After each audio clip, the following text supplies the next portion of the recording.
Praise the Lord. இன்றைய பலப்படுத்தும் வார்த்தை 2 கொரிந்தியர் 12வது அதிகாரம் 9வது வசனம். 2 Corinthians chapter 12 verse 9. என் கிருபை உனக்கு போதும். My grace is sufficient for you. ஹல்லேலூயா. சில சமயம் சில காரியங்களை செய்யணும் நம்ம நினைப்போம், ஆனா அது முடியாமல் போயிடும். அப்படிதானே? சில சமயம் சில டெசிஷன்லாம் எடுப்பீங்க.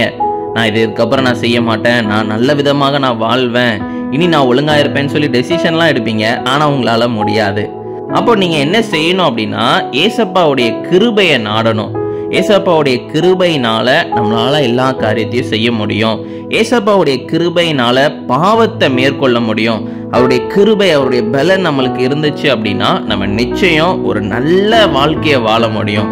அப்ப ஏசப்பாவுடைய கிருபையை நீங்க நாடணும். ஏசப்பா கிட்ட கேளுங்க, ஆண்டவரே உடைய கிருபை தாங்கப்பா, உடைய கிருபையினால என்னை வழி நடத்துங்கப்பா, உடைய கிருபையினால தகப்பன ஒவ்வொரு காரியத்தையும் ஜெயிக்க எனக்கு நீங்க உதவி செய்யுங்கப்பான்னு சொல்லி நீங்க கேட்டு ஜெபிக்கும் பொழுது அவருடைய கிருபை உங்களுக்கு போதும், எல்லாவற்றையும் சாதிக்க முடியும். அப்ப ஏசப்பா கிட்ட கிருபை கேளுங்க, அவர் நிச்சயம் உங்களுக்கு தருவார். நம்ம எல்லாரும் ஜெபிக்கலாம். எங்களுக்கு நேசிக்கிற நல்ல தகப்பனே, இயேசுவே தகப்பனே, யாரெல்லாம் கேட்கிறாங்களோ ஒவ்வொருத்தவங்களுக்கும் நீங்க கொடுத்து ஆசீர்வதிங்க. ஆண்டவரே உடைய கிருபை போதும்பா, எல்லா காரியத்தையும் செய்யறதுக்கு உடைய கிருபை போதும். நீங்க பிள்ளைங்களை பலப்படுத்துங்க, வழி நடத்துங்க. இயேசுவின் மூலம் ஜெபிக்கிறேன் பிதாவே. ஆமேன், ஆமேன், ஆமேன்.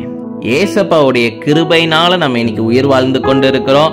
ஏசப்பாக்கு நன்றி செலுத்துங்க. God bless you. Have a blessed day.